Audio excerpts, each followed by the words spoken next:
Pemirsa, luasan lahan pertanian di Denpasar terus berkurang akibat alih fungsi lahan. Meski demikian, produksi padi masih tetap tinggi.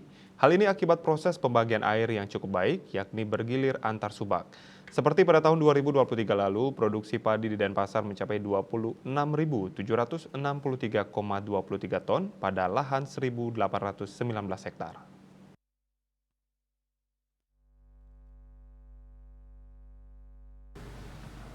Kadis Pertanian Denpasar, Debagus Bayu Bramasta mengatakan, tahun 2024 ini produksi padi ditarget sebanyak 29.921 ton.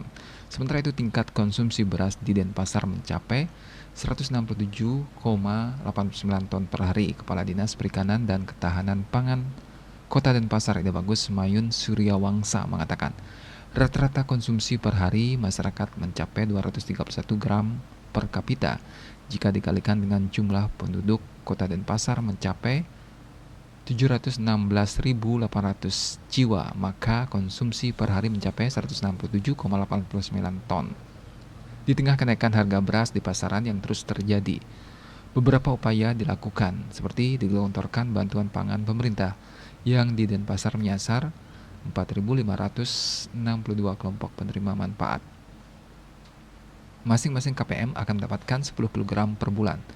Dengan itu total beras bantuan pangan yang disalurkan sebulan di Denpasar mencapai 45.620 kg atau sekitar 1.520,6 per hari.